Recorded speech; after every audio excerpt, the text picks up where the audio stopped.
ലോക കിരീടം കൈവിട്ട് അർജന്റീന. നിഷ്പ്രഭരായ ലാറ്റിൻ അമേരിക്കൻ ചാമ്പ്യന്മാർ അർഹിച്ച പരാജയം. മധ്യനിര പരാജയപ്പെട്ടത് ആക്രമണത്തെ താളം തെറ്റിച്ചു. നിരാശയിൽ മെസ്സിയുടെ ലാസ്റ്റ് ഡാൻസ്. നിയന്ത്രണം നഷ്ടപ്പെട്ട കളിയിൽ തിരിച്ചടിയായി ചുവപ്പ് കാർഡും.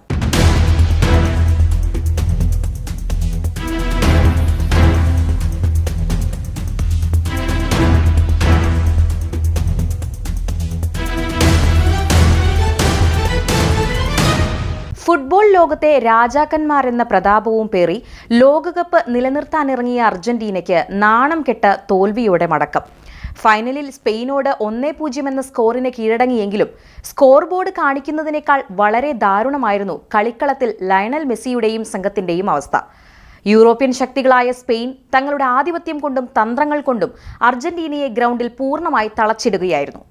മത്സരത്തിലുടനീളം തനതായ താളം കണ്ടെത്താനാകാതെ എതിരാളികളുടെ ആക്രമണങ്ങൾക്ക് മുന്നിൽ ശ്വാസം മുട്ടുന്ന അർജന്റീനയെയാണ് ആരാധകർ കണ്ടത്. 2022 ലോക ചാമ്പ്യന്മാരുടെയും യൂറോപ്യൻ ചാമ്പ്യന്മാരുടെയും പോരാട്ടമെന്ന നിലയിൽ വൻ പ്രതീക്ഷയോടെയാണ് കളി തുടങ്ങിയതെങ്കിലും ആദ്യ മിനിറ്റ് മുതൽ സ്പെയിൻ കളി കൈപ്പിടിയിലൊതുക്കി.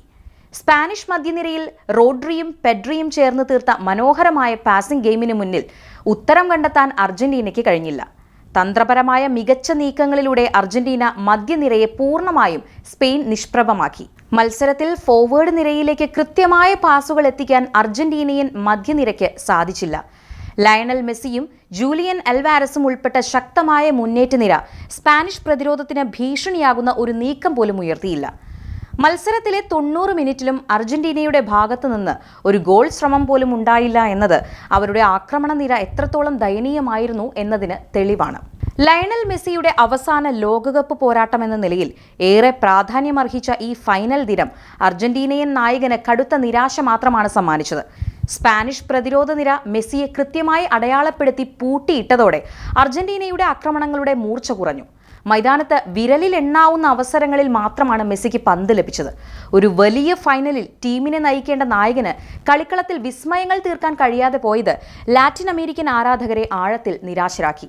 കളിയിൽ പന്തടക്കത്തിലും ആക്രമണത്തിലും സ്പെയിൻ അറ്റാക്കിംഗ് ഫുട്ബോളിന്റെ ഭംഗി പുറത്തെടുത്തപ്പോൾ അർജന്റീന പ്രതിരോധത്തിൽ മാത്രം ശ്രദ്ധ കേന്ദ്രീകരിക്കാൻ നിർബന്ധിതരായി. ഈ സമ്മർദ്ദം കളിക്കാരുടെ അച്ചടക്കത്തെയും ബാധിച്ചു.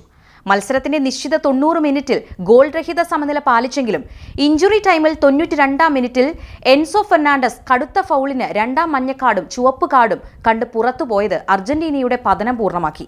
10 പേരായി ചുരുങ്ങിയ അർജന്റീനയ്ക്ക് മേൽ എക്സ്ട്രാ ടൈമിൽ സ്പെയിൻ ആക്രമണം കടുപ്പിച്ചു. ഒരാളുടെ കുറവുമായി എക്സ്ട്രാ ടൈമിലേക്ക് നീങ്ങിയ അർജന്റീനിയൻ പ്രതിരോധത്തെ തകർത്ത് 106-ാം മിനിറ്റിൽ പകരക്കാരനായി ഇറങ്ങിയ ഫെറാൻ ടോറസ് സ്പെയിനിന്റെ വിജയ ഗോൾ നേടി. ഗോളി എമിലിയാനോ മാർട്ടിനസിന് അവസരമൊന്നും നൽകാതെയാണ് പന്ത് വലയിലെത്തിയത്. അവസാന നിമിഷങ്ങളിൽ ഫ്രീ കിക്കുകളിലൂടെയും കോർണറുകളിലൂടെയും തിരിച്ചടിക്കാൻ മെസ്സി ശ്രമിച്ചെങ്കിലും സ്പാനിഷ് കോട്ട തകർക്കാൻ ആയില്ല. ചുരുക്കത്തിൽ എതിരാളികളുടെ മികവിന് മുന്നിൽ പതറുകയും തങ്ങളുടെ തനത് ശൈലി വീണ്ടെടുക്കാൻ കഴിയാതിരിക്കുകയും ചെയ്ത അർജന്റീനയ്ക്ക് ഇത് കേവലം ഒരു തോൽവി മാത്രമല്ല, കളിക്കളത്തിൽ അർഹിച്ച തിരിച്ചടി കൂടിയാണ്. വിശ്വകിരീടം വിട്ടുകൊടുത്ത് കണ്ണീരോടെ മടങ്ങാനായിരുന്നു മെസ്സിയുടെയും സംഘത്തിന്റെയും വിധി.